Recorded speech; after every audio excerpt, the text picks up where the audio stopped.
Você já deixou de fazer algo porque ficou imaginando tudo que poderia dar errado? Você já se pegou completamente travado, sem conseguir agir, não porque você não sabia o que fazer, mas porque a possibilidade de fracassar te paralisou? O medo do fracasso é uma das maiores causas de estagnação. Esse medo sussurra o tempo todo no teu ouvido.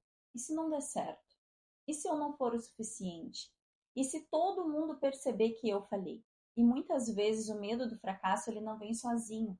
Ele vem carregado de memórias, de inseguranças, de experiências mal resolvidas que foram moldando a forma como você se enxerga. E esse medo, ele pode estar te impedindo de viver exatamente aquilo que Deus quer revelar através da sua caminhada.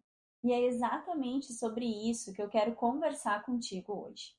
Então já deixa o seu like aqui nesse vídeo, se inscreva no canal se você ainda não é inscrito e vamos nos aprofundar um pouco mais nesse tema.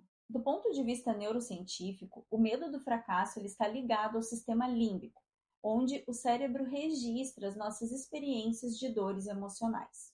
Toda vez que você lembra de uma situação em que foi criticado, humilhado ou que se sentiu rejeitado após tentar alguma coisa diferente, essa memória ela pode ser reativada. O medo do fracasso, ele não nasce do futuro, ele nasce da forma como você interpreta o seu passado.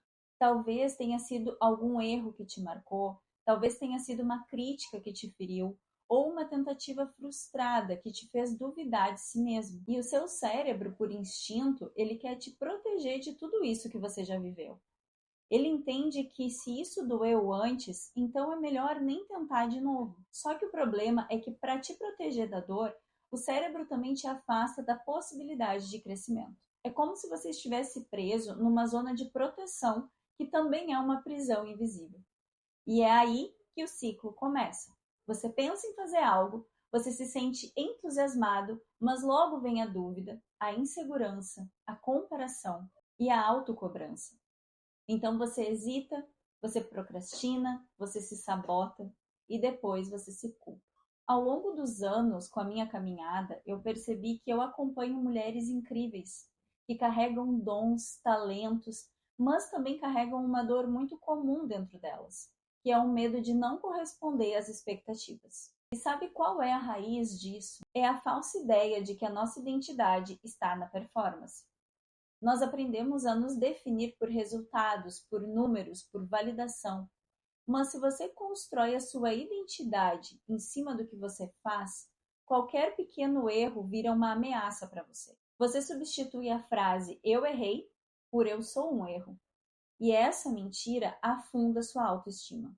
Porém, o fracasso nunca foi o final da linha para quem é sustentado por Deus. Ele pode e provavelmente será parte do seu processo de transformação. E a Bíblia está cheia de histórias de pessoas que falharam e que aprenderam com as suas falhas. Vamos ao exemplo de Pedro. Pedro andou com Jesus, foi um de seus discípulos mais próximos, ele viu milagres, ele foi chamado para ser pescador de homens. Mas mesmo assim, em alguns momentos, Pedro fracassou.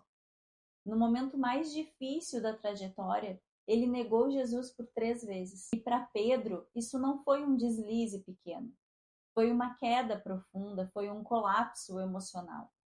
A Bíblia nos diz que depois da terceira negação, Pedro chorou amargamente. Ele não apenas sentiu que havia cometido um erro, mas ele se sentiu incapaz, indigno. Talvez ele tenha pensado que tudo estava perdido.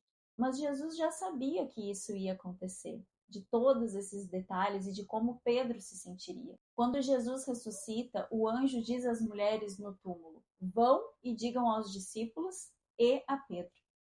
Jesus fez questão de incluir Pedro pelo nome, para mostrar que Pedro não era o seu erro. Pedro era um homem em formação.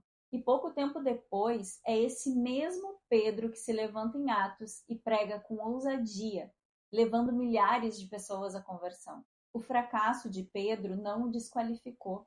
Foi nesse fracasso que ele encontrou o ponto de virada para acessar a sua verdadeira identidade. Um outro exemplo forte que nós temos é o rei Davi, um homem segundo o coração de Deus.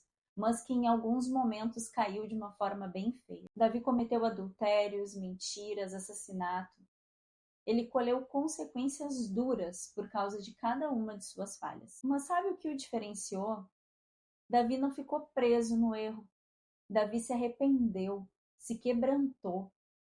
Nós encontramos diversos salmos de arrependimento que ele escreveu. Hoje nós temos acesso a isso na palavra.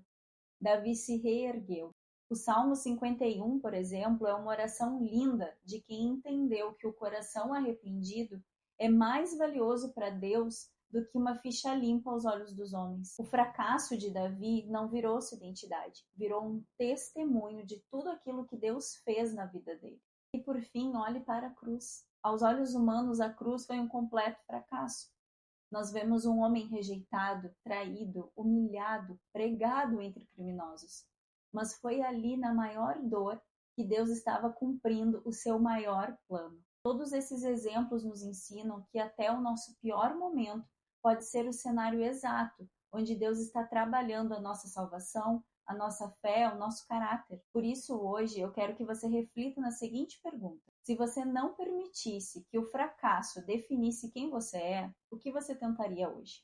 Talvez você precise parar de se perguntar e se der errado, e começar a perguntar e se for isso que vai me transformar. Lembre-se que errar não te desqualifica, mas se arrepender, aprender e continuar, isso sim revela sua força. Então, se hoje você está travado pelo medo do fracasso, eu quero te dizer que o fracasso não faz parte da sua identidade. E errar faz parte do processo. Deus não se impressiona com a sua performance, mas com o seu coração disponível. Por isso você não precisa estar pronto, mas você precisa estar disposto. E se essa mensagem fez sentido para você, compartilha com alguém que também está lutando contra esse medo. Toda semana tem vídeo novo aqui no canal para te ajudar a viver com mais propósito, clareza e intencionalidade.